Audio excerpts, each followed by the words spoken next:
ako ng Bicol nitong kamakailan lang at nagkaroon po kami ng orientation seminar doon. Nakita ko po yung mga flood control project ni Saldico. Mga walang kwenta po. Tumuloy po kami sa OWAS, sa bayan ng OWAS Albay, sa Barangay Camagong. Pero flood control project po si Saldico. Pero yung patubig ng Barangay Camagong, wala po. Yan po ang katunayan na hindi pa tayo lumalaya sa kahirapan. Gapos na gapos ang ating pagkatao sa kalayaan. Kalayaan na makakuha ng magandang buhay. Bakit? Meron po kasi tayo mga politikong pulpul.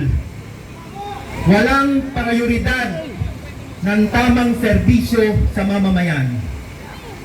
Napanood ko po yung vlog ni Ivana Alawi. Yung dalawang vlog niya, yung tungkol po sa magsasaka at yung tungkol sa jeepney driver. Yung mga magsasaka po na nagtatanim ng palay, 4,000 lang ang kinikita sa loob na cycle ng pagtatanim.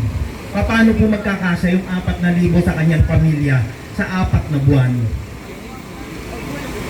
Yung pong driver ng jeep, noon kumikita sila ng 1,000, ngayon malaki na ang 300. Bakit? Dahil meron po tayong mga politikong walang tunay na pagmamalasakit sa bawat mamamayang Pilipino. Meron tayong mga politiko ang malasakit ang kanilang sariling bulsa, ang kanilang sariling kaginhawaan sa buhay. Kaya ang prioridad, flood control dahil mabilis pagnakawan. Hindi na ho iniisip ang pangangailangan ng bawat mamamayan. Kami yung mga riders, yung mga bumabiyahe ho sa pamamagitan ng motor taxi, magkano na lang ang inuuwi sa kanilang pamilya. Umulan, umaraw, mababasa, matutuyo, magkakasakit. Napakataas ng gasolina. Ang sigaw ni Kong Leandro, tanggalin ang excise tax, tanggalin ang tax. Demonyo yan, rekto na yan, putang ilang yan. Pahirap sa bayan. Hindi pa kaya ng tama na magsakripisyo para sa bawat mamamayang Pilipino. Araw ng kalayaan. Hindi nyo natunghayan ang kabayanihan ng ating mga bayani na nagbuwis ng buhay. O baka kasama kayo sa mga bayani katulad ni Paterno na balimbing sa bansang Pilipinas. Ibinenta ang sarili nating kasarinlan sa mga dayuhan. Kayo naman, mga magnanakaw, para patabain ninyo ang inyong mga sarili. Walang tunay na pagmamalasakit sa isang Pilipino. Walang tunay na pagmamalasakit. Kaya kayo po, kayong mga kasamahan naming mga riders, hirap na hirap tayo sa gasolina. Ito na ang pagkakataon. Tinatawagan na namin kayong samahan nyo kami upang ipaglaban ninyo ang inyong sarili. Hindi na ang bayan, hindi na ibang tao, sarili nyo ipaglaban nyo sapagkat hirap na tayo. Ayun mga magsasaka, prioridad, pagpapalakas ng agrikultura. Sabi ni Bangag, anong nangyari? Bangag nga wala sa katinungaan. Putang ina mo, Ferdinand Marcos. Gusto ko pong makulong para sa paglaban sa bayan, sa totoo lang. Ako po ay, dati mataba po ako. Ako po si Hex Gonzales, yung nakakasama nyo dati sa People Power Monument, sa Raa Sulaiman. Umakit po ako ng templado, nagsasalita po ako. Nagkaroon po ako ng stage 2 diabetes. Ang hirap pong pumila sa government hospital. Grabe. Nagbayad ako ng 10 taon mahigit sa aking PhilHealth. Nag-resign ako sa trabaho ko.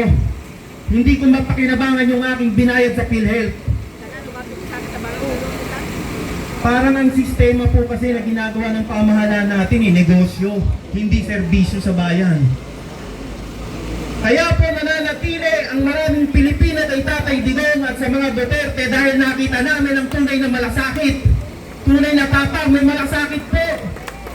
Dati kumukuha ka ng driver's license, ang naka-aircon lang yung mga empleyado. Pero yung mga nag-a-apply, sobrang init. Pero nung si Tatay Digong ginawa ng 10 taon ang ating lisensya, air condition pa yung lugar ng aplikante. Kahit maghintay ng matagal, malamig, maginhawa. Yan po ang nakita namin kay Tatay Digong. Nasubaybayan ko po sapagkat ako po ay pamangkin ng dating DILG Undersecretary Martin Badulis Didyo. Ako po si Jonex Badulis Gonzales. Kaya nasubaybayan ko po simula pa noong 2015 kasama na po ako sa kampanya nang si Ninong Martin Dino ang unang naging presidential candidate ng PDP laban na pinaltan po ni Tatay Digong. Kaya nasubaybayan ko. Noong una ayaw ko kay Tatay Digong kasi aktibo po ako sa simbahan. Minura po niya ang Santo Papa. Ang gusto ko po noon ay si Grace po ata noon. Pero nung siya ay naging guest speaker namin sa Volunteers Against Crime and Corruption, sabi ko, panay ang mura niya, panay ba't mapatawa po niya. Sabi ko, putang inang, ganun magsalita, sa'yo na ako. Simula po noon, pinaglalaban ko na po si Tatay Digong sapagkat nakita namin ang pagmamalasakit niya, ang tapang at malasakit. Nais ko na rin po imbitahan yung aming marami po kaming DRT dito, bukod sa NCR, kasama ko din po ang DRT Bulacan, DRT Cavite, kanina po, DRT Montalban, tinatawagan ko po si Presbyun Vargas para magbigay lang po ng konting pagbati po sa inyo mula po sa DRT Bulacan. Patuloy po namin para ramihin ang DRT, katulad po, nagpapasalamat din po ako sa DRS.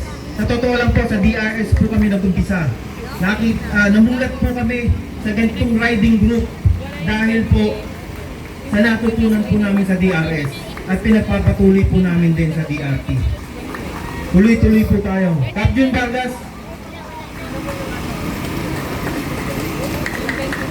palakpakan po naman natin yung aming kasamahan, si Presbyun Vargas po ng DRT Bulacan. Ayan po, dumayo pa po sila mula sa San Jose del Monte, Bulacan.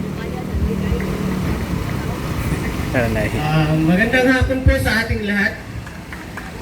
Ito ang sinasabing kukuntiman tayo pero solido.